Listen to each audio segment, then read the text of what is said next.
Nunca pensé que, el día más oscuro de mi vida, sería también el comienzo de la verdad más terrible que podría imaginar. Me llamo Elena Vázquez y tengo 68 años. Lo que estoy a punto de contarte cambió mi mundo para siempre, revelando que las personas más cercanas a nosotros pueden convertirse en nuestros peores enemigos. El funeral de mi esposo Alejandro fue un día gris y silencioso. Después de 44 años de matrimonio, allí estaba yo, vestida de negro, despidiéndome del hombre que había sido mi compañero, mi confidente, mi razón de vivir. Pero en medio de ese dolor devastador, algo impensable sucedió. Mi teléfono vibró con un mensaje que me helaría la sangre para siempre. Estoy vivo. El hombre en ese ataúd no soy yo. Las palabras aparecieron en la pantalla como una aparición fantasmal. Mis manos comenzaron a temblar violentamente mientras leía una y otra vez esas palabras imposibles. Tenía que ser una broma cruel, algún error tecnológico, alguna pesadilla dentro de mi pesadilla. Con dedos temblorosos, escribí una respuesta: no comprendo. ¿Quién eres? La contestación llegó de inmediato: no puedo revelarlo. Me están observando. No confíes en nuestros hijos. Levanté la vista de la pantalla y observé a mis dos hijos, Gabriel y Sebastián, parados al otro lado del féretro. Sus expresiones parecían extrañamente serenas para hombres que acababan de perder a su padre. Sus lágrimas se veían forzadas, mecánicas, como si estuvieran representando un papel en una obra de teatro siniestra. Mi historia con Alejandro comenzó hace décadas en un pequeño pueblo llamado Valle Verde. Era un martes soleado cuando lo conocí. Yo caminaba hacia el mercado central, llevando una canasta vacía, con mi vestido azul desteñido que era lo mejor que tenía en esos tiempos difíciles. Alejandro salía de su modesto taller mecánico con las manos manchadas de aceite. Pero cuando me sonrió, su rostro se iluminó de una manera que me robó el aliento. «Buenos días, Elena», me dijo con una voz suave que me hizo derretir el corazón. «¿Necesitas que reviváis tu bicicleta?» Yo no tenía bicicleta, pero inventé una excusa solo para poder conversar con él unos minutos más. Ese encuentro casual se transformó en citas bajo el viejo nogal de la plaza, luego en promesas de amor eterno y finalmente en una boda sencilla pero llena de esperanza y sueños compartidos. Los primeros años fueron una lucha constante. Vivíamos en una casa de 2 habitaciones con un techo que goteaba cada vez que llovía. Alejandro trabajaba desde el amanecer hasta el anochecer en su taller, reparando motocicletas y bicicletas para los vecinos del pueblo. Yo cosía vestidos para las mujeres del lugar, ganando apenas lo suficiente para complementar nuestros ingresos. Cuando nació Gabriel, sentí una felicidad que no sabía que existía. Era un bebé hermoso, con los ojos profundos de su padre y una sonrisa que iluminaba nuestros días más difíciles. 2 años después llegó Sebastián, igualmente precioso y lleno de vida. Los criamos con todo el amor del mundo, sacrificando nuestras propias necesidades para asegurar que ellos tuvieran todo lo que nosotros no habíamos tenido. Alejandro era un padre excepcional. Los llevaba a pescar en el río los domingos, les enseñaba a usar herramientas con sus pequeñas manos, y todas las noches les contaba historias fantásticas antes de dormir. Éramos una familia unida, o al menos eso creía yo en mi ingenuidad. Con el paso de los años, las cosas comenzaron a cambiar sutilmente. Gabriel, siendo el mayor, siempre mostró una ambición que a veces me inquietaba. Desde muy joven cuestionaba por qué vivíamos, de manera tan modesta, porque no teníamos un automóvil como otras familias del pueblo. Sebastián, que siempre había idolatrado a su hermano mayor, comenzó a adoptar las mismas actitudes. Cuando Gabriel cumplió 18 años, Alejandro le ofreció trabajar en el taller familiar, pero él rechazó la propuesta con un desprecio que nos dolió profundamente. «No quiero ensuciarme las manos como tú, papá. Voy a ser alguien importante en la vida». Esas palabras lastimaron a Alejandro de una manera que pocas cosas habían logrado. Durante semanas lo vi sentado en el pequeño porche de nuestra casa, mirando las estrellas con una tristeza que intentaba ocultar de mí. Su hijo había rechazado no solo su trabajo, sino toda su filosofía de vida. Los años pasaron y Gabriel logró establecerse en el mundo de los negocios inmobiliarios en la capital. Sebastián nos siguió poco después, aventurándose en inversiones y especulaciones financieras. Ambos comenzaron a ganar dinero, mucho más del que Alejandro y yo habíamos visto jamás en nuestras vidas. Al principio me sentí orgullosa. Mis hijos habían logrado escapar de la pobreza que había marcado nuestra generación. Pero gradualmente esa alegría se transformó en una tristeza profunda y persistente. Las visitas se volvieron menos frecuentes, las llamadas telefónicas más breves y distantes. Cuando venían a visitarnos, llegaban en automóviles caros, vistiendo trajes elegantes, hablando constantemente de inversiones, propiedades y oportunidades de negocios. Miraban nuestra humilde casa con una mezcla extraña de lástima y vergüenza, como si fueran turistas visitando un museo de la pobreza en mamá. Me dijo Gabriel durante una de sus visitas esporádicas: «Deberían mudarse a un lugar mejor. Esta casa literalmente se está cayendo a pedazos». Tenía razón sobre las condiciones de la casa. pero ese lugar guardaba todas nuestras memorias más preciadas. Allí habíamos criado a nuestros hijos, compartido miles de comidas, celebrado cumpleaños y navidades, envejecido juntos día a día. No era lujosa, pero era nuestro verdadero hogar. Alejandro, con su sabiduría tranquila, me comentaba en privado: Elena, el dinero cambió a nuestros hijos. Ya no somos lo suficientemente importantes para ellos. Yo me resistía a aceptar esa dura realidad. Seguía justificando sus ausencias, sus conversaciones breves, sus promesas rotas de visitarnos más seguido. Están ocupados construyendo sus propias vidas, me decía a mí misma. Algún día volverán a ser los niños amorosos que criamos con tanto cuidado. Pero en mi corazón sabía que Alejandro tenía razón. Habíamos perdido a nuestros hijos mucho antes de perder a mi esposo. Solo que yo no sabía hasta qué punto se habían convertido en completos extraños para nosotros. El cambio más dramático ocurrió cuando Gabriel se casó con Patricia Mendoza, una mujer sofisticada de la ciudad que nunca ocultó su desdén absoluto por nuestro estilo de vida sencillo. La primera vez que la trajo a casa, llegó con tacones altos que se hundían en la tierra de nuestro humilde porche y un vestido rojo brillante que probablemente costaba más que todo lo que yo había poseído en mi vida. Mucho gusto, me dijo con una sonrisa que no llegaba a sus ojos, extendiendo apenas las puntas de sus dedos enguantados para saludarme. Sus ojos recorrieron nuestro hogar con una expresión que me hizo sentir diminuta e insignificante. Durante la cena apenas tocó la comida que yo había preparado con tanto amor y dedicación. Gabriel parecía nervioso y apenado, disculpándose constantemente por cosas que nunca antes lo habían avergonzado. La próxima vez los invitaremos a un restaurante. Le susurró a Patricia, pensando que yo no podía escucharlo. Pero escuché cada palabra, y cada una se clavó en mi corazón como un puñal afilado. Sebastián permaneció soltero, pero adoptó la misma actitud distante y indiferente de su hermano. Sus visitas se limitaron a ocasiones especiales obligatorias. Y aún así siempre parecía desesperado por marcharse, constantemente pegado a su teléfono móvil, cerrando negocios y haciendo llamadas importantes. Los domingos en familia se convirtieron en un recuerdo nostálgico del pasado. Las navidades se volvieron ceremonias frías y formales. Mis hijos traían regalos caros que no necesitábamos ni queríamos. Se quedaban por unas pocas horas incómodas, y luego se marchaban con un alivio evidente y mal disimulado. Alejandro y yo envejecimos solos, consolándonos mutuamente en nuestra soledad creciente. Él continuó trabajando en su taller, aunque sus manos ya no tenían la misma fuerza de antes. Yo seguí con mis costuras, pero mis ojos ya no eran los mismos. Vivíamos con nuestra pequeña pensión, orgullosos de no pedirle ayuda económica a nuestros exitosos hijos. ¿Sabes cuál es la parte más triste de todo esto, Elena? Me dijo Alejandro una noche, mientras tomábamos café en el porche. No es que tengan dinero ahora, es que el dinero los hizo creer que nosotros ya no tenemos valor para ellos. La situación empeoró significativamente cuando Gabriel compró una casa de 200,000 pesos en un barrio exclusivo de la capital. Sebastián siguió su ejemplo, invirtiendo en un condominio de lujo que costó 150,000 pesos. De repente, nuestros hijos poseían fortunas que nosotros no podíamos ni imaginar. Deberían vender esta casa vieja y mudarse a una comunidad para adultos mayores, sugirió Patricia durante una de sus visitas poco frecuentes. Hay lugares muy agradables y seguros para personas de su edad.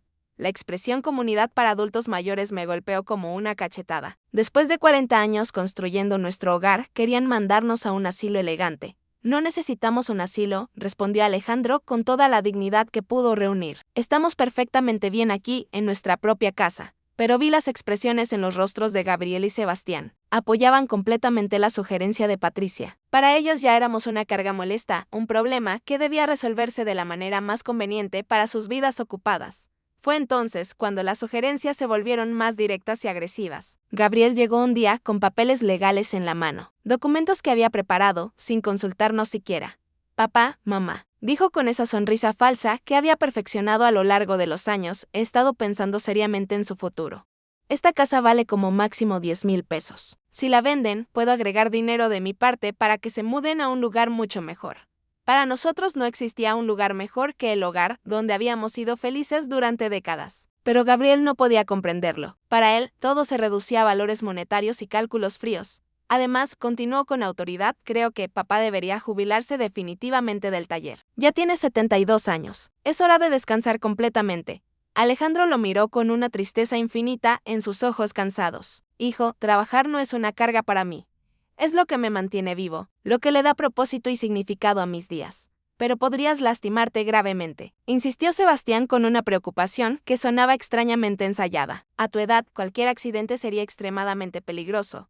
Sus palabras sonaban cariñosas en la superficie, pero yo sentía algo más oscuro detrás de ellas. Una impaciencia, una urgencia que no podía comprender completamente. En ese momento, los meses siguientes fueron tensos y llenos de presión constante. Mis hijos aumentaron sus esfuerzos para que vendiéramos la casa. Trajeron agentes de bienes raíces sin avisarnos. Hicieron evaluar la propiedad sin nuestro permiso. Era como si nuestra opinión ya no importara. Durante una cena particularmente incómoda, Gabriel nos soltó la bomba: Patricia y yo hemos decidido tener hijos muy pronto. Vamos a necesitar ayuda económica significativa con todos los gastos que vienen. Si ustedes venden la casa y se mudan a un lugar más pequeño, ese dinero podría considerarse una herencia adelantada. Una herencia adelantada. Estaba pidiendo literalmente nuestra herencia mientras aún estábamos vivos y relativamente saludables. La audacia y el descaro de la petición me dejaron completamente sin palabras. Alejandro se mantuvo sereno, pero vi cómo se tensaba su mandíbula. Hijo, cuando tu madre y yo muramos, todo lo que tenemos será de ustedes automáticamente. Pero mientras estemos vivos, nuestras decisiones son exclusivamente nuestras. No seas tan terco y obstinado, interrumpió Sebastián con una dureza que nunca le había conocido. Ya están demasiado viejos para seguir viviendo en el pasado. Es hora de ser prácticos. Esa noche, después de que se marcharon abruptamente, Alejandro y yo conversamos hasta el amanecer. Por primera vez en nuestro matrimonio, discutimos abiertamente la posibilidad de que nuestros hijos no fueran las personas que creíamos haber criado. Algo está terriblemente mal. Elena, dijo mi esposo con una preocupación que nunca había visto en sus ojos. Esto no es solo ambición normal o impaciencia juvenil. Hay algo mucho más oscuro y calculador detrás de toda esta presión constante. No tenía idea de cuán profundamente acertadas eran sus palabras. La última conversación normal que tuve con Gabriel fue 3 semanas antes de la muerte de Alejandro. Vino solo, sin Patricia, y parecía más serio de lo habitual. Mamá, me dijo sentándose en la mesa de la cocina, donde tantas veces había desayunado cuando era niño. Quiero que sepas que, pase lo que pase en el futuro, Sebastián y yo siempre cuidaremos de ti. Sus palabras me tranquilizaron en ese momento. Pero ahora, recordándolas junto a la tumba de Alejandro, me producían escalofríos inexplicables. ¿Por qué había dicho pase lo que pase? ¿Qué sabía él que yo no sabía? El accidente que lo cambió todo sucedió un miércoles por la mañana. Alejandro había salido temprano hacia el taller, como lo hacía religiosamente desde hacía más de 40 años. Yo estaba en la cocina preparando su almuerzo favorito cuando el teléfono sonó con una urgencia que inmediatamente me causó pánico. Señora Vázquez, preguntó una voz desconocida y oficial. Le hablo del Hospital Central. Su esposo ha sufrido un accidente muy grave. Debe venir inmediatamente. Las palabras se mezclaron confusamente en mi mente aturdida. El mundo se detuvo por completo. Mis piernas se sintieron como gelatina y tuve que agarrarme del marco de la puerta para no desplomarme. Mi vecina Carmen me llevó al hospital porque yo temblaba tanto que no podía ni sostenerlas. Llaves del auto. Durante el trayecto, mi mente se negaba rotundamente a procesar lo que estaba sucediendo. Alejandro era extremadamente cuidadoso y meticuloso en su trabajo. ¿Cómo había podido ocurrir algo así? Cuando llegamos al hospital, Gabriela y Sebastián ya estaban allí esperando. Eso me sorprendió profundamente porque nadie les había notificado todavía, al menos no yo. Pero en mi desesperación y pánico, no presté suficiente atención a ese detalle crucial. Mamá, dijo Gabriel abrazándome con una fuerza inusual, papá está muy mal. Los médicos dicen que una de las máquinas del taller explotó sin aviso. Tiene quemaduras severas y una lesión cerebral traumática muy grave. Los ojos de Sebastián estaban enrojecidos, pero algo en su expresión general me parecía extraño. Parecía más nervioso que genuinamente triste, como alguien esperando noticias importantes en lugar de alguien sufriendo por su padre moribundo. Cuando entré en esa sala de cuidados intensivos, mi corazón se desplomó completamente. Alejandro estaba conectado a una docena de máquinas complicadas, con vendajes cubriendo la mayor parte de su rostro y brazos. Apenas lo reconocí bajo todo ese aparataje médico. Su respiración era laboriosa, mantenida artificialmente por máquinas que pitaban constantemente. Me acerqué a su cama y tomé su mano, la única parte de su cuerpo que parecía intacta. Alejandro, mi amor, estoy aquí contigo. Todo va a salir bien. Te vas a recuperar como siempre lo haces. Por un momento, sentí un leve apretón en mi mano. Sus ojos se movieron detrás de los párpados cerrados. Estaba luchando valientemente. Mi guerrero estaba luchando para regresar a mí. Los siguientes 4 días fueron los más largos e interminables de mi vida. Prácticamente viví en el hospital, durmiendo en las incómodas sillas de la sala de espera. Gabriel y Sebastián se turnaban para acompañarme, pero siempre parecían más interesados en hablar con los médicos sobre aspectos técnicos que en consolar a su padre agonizante. Escuché conversaciones fragmentadas que no entendí completamente en ese Momento. Sebastián preguntando detalladamente sobre el seguro médico, sobre los costos del tratamiento prolongado. Gabriel hablando por teléfono sobre pólizas de seguro de vida y beneficiarios designados. Mamá, me dijo Gabriel, en el segundo día, revisamos todo el seguro de papá. Tiene una póliza de vida de 75,000 pesos. También hay una póliza de accidentes laborales que puede cubrir hasta 50,000 pesos adicionales. ¿Por qué hablaba de dinero cuando Alejandro aún luchaba desesperadamente por su vida? ¿Por qué se preocupaba por seguros en lugar de la recuperación de su padre? No me importa absolutamente nada el dinero, respondí bruscamente. Solo quiero que tu padre se recupere completamente. Por supuesto, mamá, dijo rápidamente, pero vi algo en sus ojos que no me gustó para nada. Una frialdad calculadora, como si estuviera haciendo números mientras su padre se moría lentamente.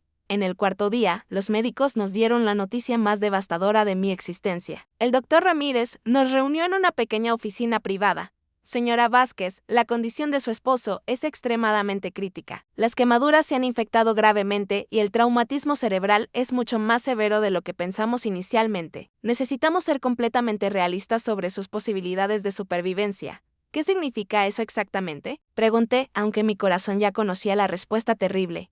Significa que debemos prepararnos para lo peor. Su esposo está en coma inducido. Podríamos mantenerlo con vida indefinidamente usando máquinas, pero las posibilidades de que recupere la conciencia son prácticamente nulas. Mi mundo se derrumbó por completo. 44 años de matrimonio, una vida entera construida juntos, y ahora me decían que todo se estaba desvaneciendo como humo. Queremos intentar todo lo posible. Dije entre sollozos desesperados. No me importa el costo, no me importa cuánto tiempo sea necesario. Pero Gabriel intercambió una mirada significativa con Sebastián que me perturbó profundamente en mamá. Dijo Gabriel con una voz que intentaba sonar comprensiva, tenemos que ser realistas y prácticos. Papá nunca habría querido vivir de esta manera. Siempre dijo que jamás quería ser una carga para nadie. ¿Una carga? Exploté con una furia que no sabía que poseía. Él es su padre, no es ninguna carga. Es el hombre que los crió con amor, que trabajó toda su vida para darles lo mejor que pudo ofrecerles. Lo sabemos perfectamente, mamá, intervino Sebastián, pero también tenemos que pensar en ti. Las cuentas médicas van a ser astronómicas. Pueden acabar con todos tus ahorros de toda la vida. De nuevo el dinero, siempre volvían al maldito dinero. Mi esposo se estaba muriendo y ellos calculaban costos como contadores fríos. Esa noche, completamente sola en la habitación del hospital, tomé la mano de Alejandro y le hablé como si pudiera escucharme perfectamente. Mi amor, no sé qué hacer. Los médicos dicen que no hay esperanza real, pero no puedo dejarte ir así. No puedo imaginar siquiera un día de mi vida sin ti a mi lado. Fue entonces cuando algo sucedió que aún me produce escalofríos inexplicables. Sus dedos se movieron levemente, apretando los míos con una fuerza casi imperceptible. Sus labios se movieron como si intentara desesperadamente decir algo crucial, pero ningún sonido salió de su garganta. Llamé a las enfermeras frenéticamente. Está reaccionando, está intentando comunicarse conmigo. Pero cuando llegaron corriendo, Alejandro había vuelto a su estado anterior. La enfermera verificó todos los monitores y negó con la cabeza. A veces ocurren espasmos musculares involuntarios, señora. Lamentablemente no significa que esté consciente, pero yo sabía perfectamente lo que había sentido. Alejandro había luchado para comunicarse conmigo. Había intentado decirme algo enormemente importante 3 días después, en las primeras horas de una madrugada fría. Las alarmas de las máquinas comenzaron a sonar estridentemente. Las luces parpadearon dramáticamente, las enfermeras corrieron hacia la habitación de Alejandro. Yo estaba durmiendo incómodamente en el pasillo, cuando el ruido me despertó bruscamente. No, por favor. Grité, corriendo desesperada hacia la habitación. Los médicos trabajaron intensamente, durante 50 minutos intentando reanimarlo, pero fue completamente inútil. A las 5:23 de la madrugada, Alejandro fue declarado oficialmente muerto. El dolor que sentí en ese momento era físico, como si me hubieran arrancado literalmente el corazón del pecho con las manos. Me derrumbé al lado de su cama, abrazando su cuerpo aún tibio, negándome rotundamente a aceptar que se había ido para siempre. Gabriel y Sebastián llegaron al hospital exactamente 1 hora después de la muerte de su padre. Parecían extrañamente preparados, como si hubieran estado esperando la llamada telefónica. Trajeron papeles legales, documentos importantes y números de teléfono de funerarias. Ya contactamos a la funeraria Valle Eterno, me dijo Gabriel, mientras yo aún lloraba inconsolablemente. Pueden recoger el cuerpo esta misma mañana. También nos comunicamos con la compañía de seguros, agregó Sebastián con eficiencia mecánica. El proceso de reclamación ya está oficialmente en marcha. ¿Cómo podían ser tan eficientes, tan organizados, tan fríos e insensibles? apenas una hora después de perder a su padre para siempre. Algo estaba terriblemente mal, pero mi dolor era tan intenso que no podía pensar con claridad. El funeral se programó para el lunes siguiente. Gabriel se encargó personalmente de todos los arreglos sin realmente consultarme sobre nada importante. Eligió el ataúd más simple disponible, el servicio más corto posible, como si quisiera terminar con todo lo más rápidamente posible. Es lo que papá habría querido, dijo cuando me quejé de no haber sido incluida en las decisiones fundamentales. Algo sencillo, sin ostentaciones innecesarias. Pero Alejandro merecía algo mucho mejor que esa prisa indecente por enterrarlo y olvidarlo. El día del funeral llegó nublado y frío, como si el propio cielo estuviera llorando por Alejandro. Me puse mi único vestido negro, el mismo que había usado en el funeral de mi madre años atrás. Mis manos temblaban tanto que Carmen tuvo que ayudarme con los pequeños botones de la espalda. Sé fuerte, Elena, susurró mi querida amiga mientras peinaba cuidadosamente mi cabello gris. A Alejandro le gustaría verte fuerte y valiente, pero no me sentía fuerte en absoluto. Me sentía vacía como una cáscara sin alma. Cuando llegamos al cementerio, me sorprendió ver tan poca gente presente. Esperaba ver más colegas del taller de Alejandro, más vecinos, más conocidos de toda una vida. Pero éramos solo Gabriel, Sebastián, Patricia, Carmen, yo y el pastor. ¿Dónde están los trabajadores del taller? Le pregunté a Gabriel confundida. No quisimos molestar a nadie, respondió demasiado rápidamente. Papá era una persona muy reservada. Habría preferido algo íntimo y privado. Pero eso no era verdad para nada. Alejandro amaba profundamente a su comunidad. Se preocupaba genuinamente por sus vecinos y clientes. Él habría querido que vinieran a despedirse apropiadamente. Durante el servicio religioso, observé a mis hijos con un extraño desapego emocional. Gabriel mantenía una expresión solemne apropiada, pero sus ojos constantemente se desviaban para mirar su reloj. Sebastián parecía inquieto e impaciente, como si tuviera cosas mucho más importantes que hacer. Patricia discretamente revisaba su teléfono móvil, detrás de su velo negro elegante. Así fue como se despidieron de su padre. Con impaciencia y distracciones constantes, cuando llegó el momento de echar tierra sobre el ataúd, mis piernas se negaron completamente a sostenerme. Carmen tuvo que apoyarme mientras yo sollozaba incontrolablemente. El sonido de la tierra golpeando la madera fue definitivo. Concluyente, desesperanzador, fue en ese preciso momento, parada junto a la tumba fresca, que mi teléfono celular vibró con el mensaje que cambiaría todo para siempre. Estoy vivo. El hombre en ese ataúd no soy yo. Mi corazón se detuvo por completo. Las letras danzaban frente a mis ojos como si estuviera alucinando. Me estaba volviendo loca de dolor, con manos temblorosas. Respondí, ¿quién eres tú? La respuesta llegó inmediatamente. No puedo revelarlo. Me están vigilando constantemente. No confíes en nuestros hijos. El teléfono se cayó de mis manos como si estuviera quemando. Carmen se agachó para recogerlo, pero la detuve abruptamente. No podía permitir que nadie más viera esos mensajes hasta que entendiera lo que estaba ocurriendo. ¿Estás bien, mamá?, preguntó Gabriel, acercándose con expresión preocupada. Lo miré intensamente, tratando de encontrar alguna pista en su rostro. Sus ojos parecían sinceros, pero ahora cada gesto, cada palabra, cada expresión me parecía profundamente sospechosa. Estoy bien, mentí, guardando cuidadosamente el teléfono. Solo necesito regresar a casa. Durante el camino de vuelta, no podía quitarme esos mensajes de la cabeza. ¿Era posible que alguien estuviera haciendo una broma extremadamente cruel en el peor momento de mi vida? ¿O existía realmente la posibilidad de que Alejandro estuviera vivo? Pero si estaba vivo, ¿a quién habíamos enterrado? Esa noche, completamente sola en mi casa, que ahora parecía un mausoleo, revisé mentalmente cada detalle de los últimos días. El accidente de Alejandro había sido extraño desde el principio. Según Gabriel, una máquina había explotado en el taller. Pero Alejandro conocía cada tornillo y cada pieza de ese lugar. Era obsesivamente meticuloso con el mantenimiento y la seguridad. Además, ¿cómo habían llegado mis hijos al hospital tan rápidamente si nadie les había notificado? El hospital me llamó a mí primero. Yo era el contacto de emergencia oficial. ¿Cómo se enteraron del accidente antes que yo? Y luego estaba la cuestión del dinero. Desde el primer día, Gabriel y Sebastián habían hablado obsesivamente sobre pólizas de seguro y beneficiarios, como si hubieran estado esperando y preparándose para este momento exacto. Decidí revisar meticulosamente los papeles personales de Alejandro. En su viejo escritorio de madera, él guardaba todos los documentos importantes en una caja metálica. Encontré la póliza de seguro de vida de 75,000 pesos que Gabriel había mencionado. Pero había algo que no recordaba haber visto antes. La póliza había sido actualizada solo 6 meses atrás, aumentando dramáticamente la cobertura de 10,000 a 75,000 pesos. ¿Por qué Alejandro había incrementado su seguro de vida tan significativamente? Nunca me había mencionado este cambio importante. Y más crucial aún, ¿quién había sugerido que lo hiciera? Continué buscando y encontré algo aún más perturbador. Una póliza de seguro de accidentes laborales que yo desconocía completamente, adquirida apenas 2 meses antes de su muerte. 50,000 pesos en caso de muerte accidental en el trabajo. Una fortuna considerable para una familia como la nuestra, pero también una suma lo suficientemente tentadora para alguien completamente sin escrúpulos. Mi teléfono vibró nuevamente. Otro mensaje del mismo número misterioso: revisa la cuenta bancaria. Verifica quién ha estado moviendo dinero, sin tu conocimiento.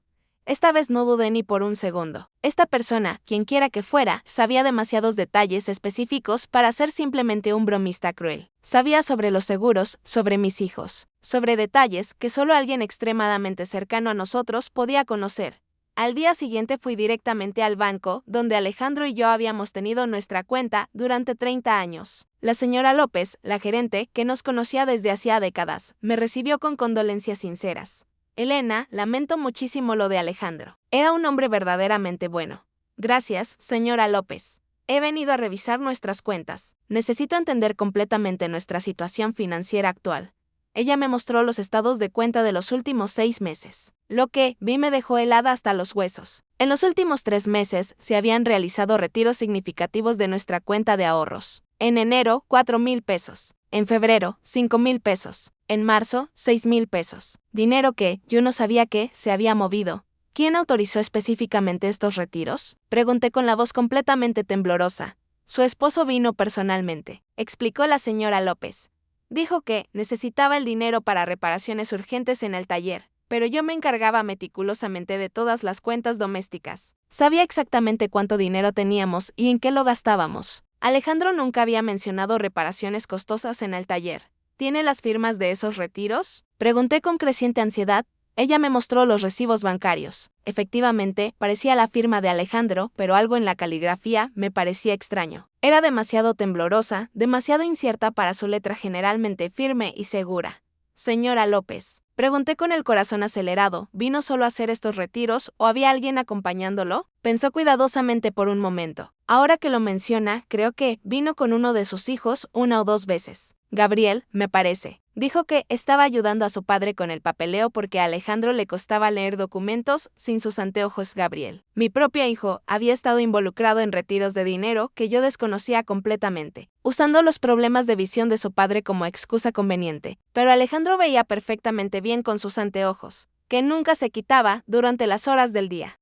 Esa tarde, mientras examinaba obsesivamente los recibos bancarios una y otra vez, recibí otro mensaje revelador. El seguro fue idea exclusiva de ellos. Convencieron a Alejandro de que necesitaba más protección para ti. Fue una trampa elaborada.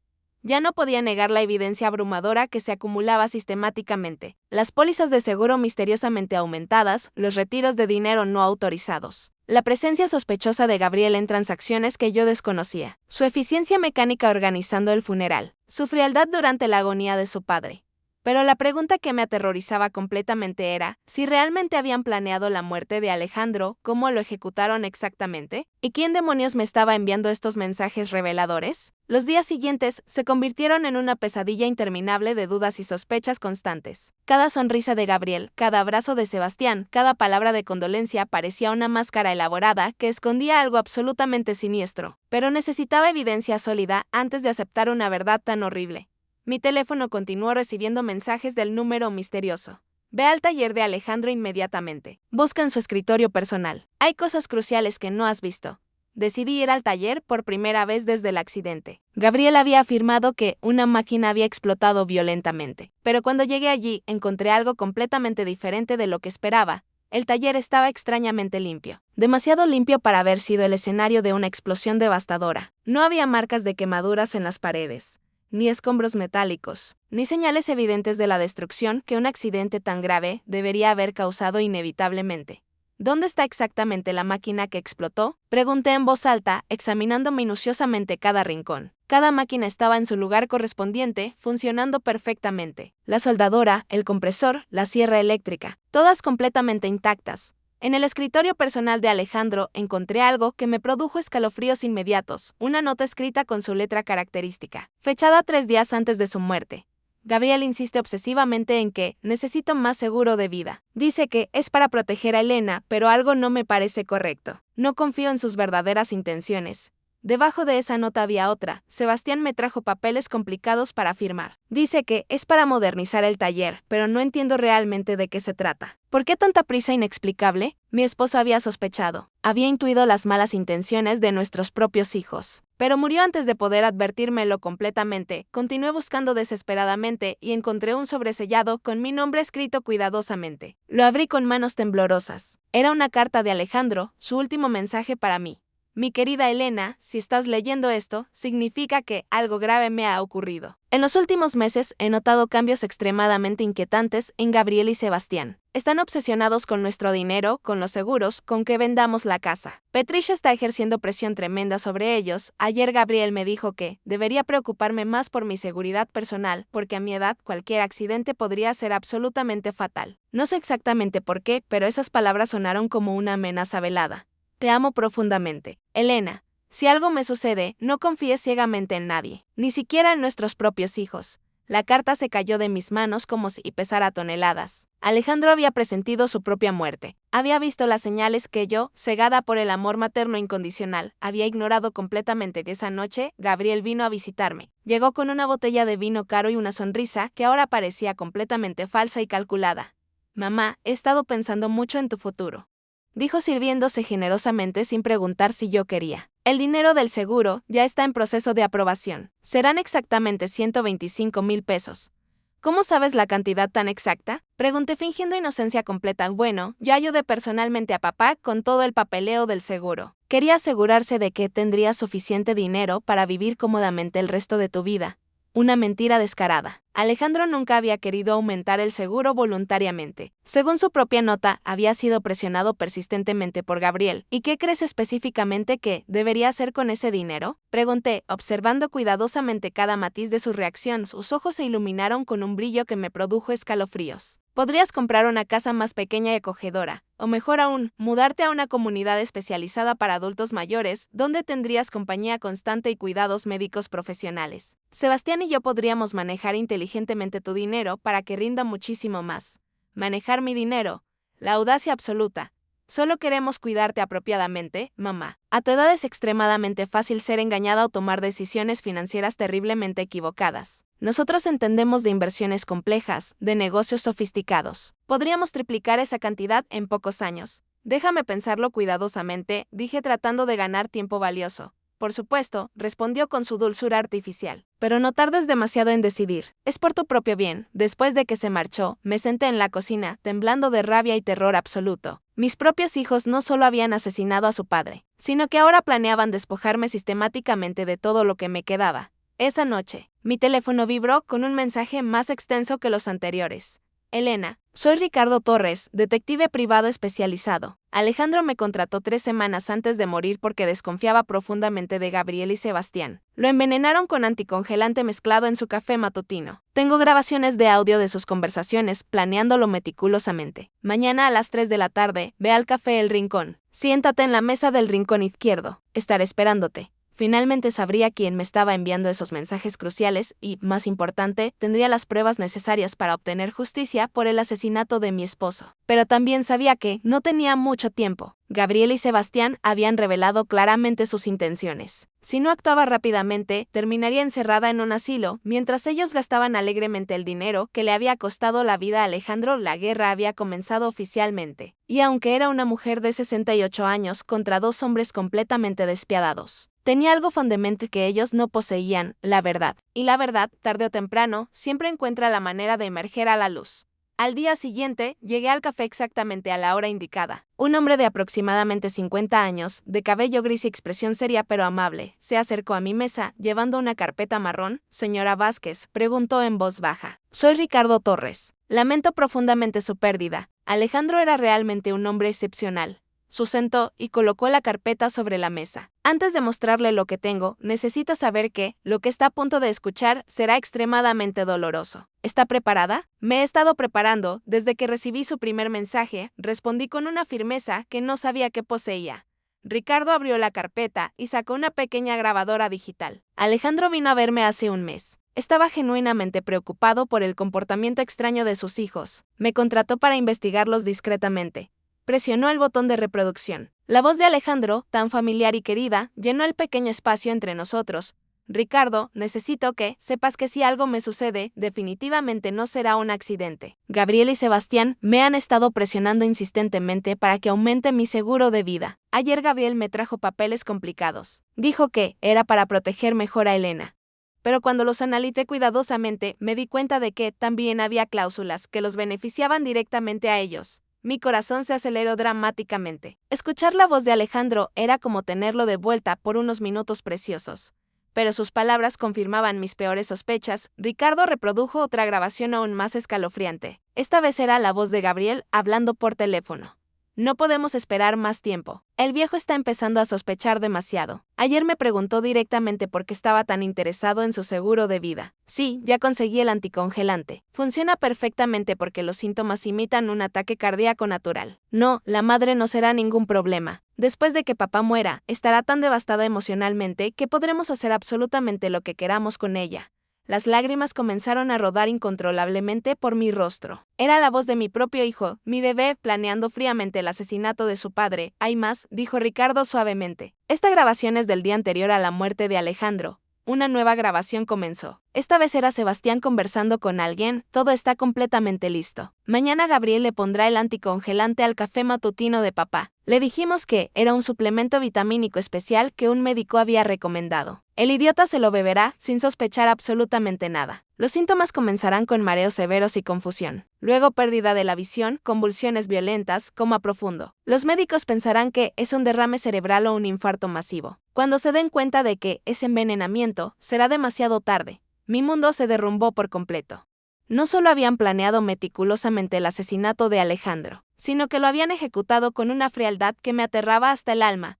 Ricardo me mostró fotografías de Gabriel comprando anticongelante en una ferretería alejada del pueblo, documentos bancarios que mostraban las deudas astronómicas de mis hijos, y finalmente, la grabación más devastadora de todas, sus hijos también planeaban matarla a usted, dijo Ricardo reproduciendo una última conversación entre Gabriel y Sebastián.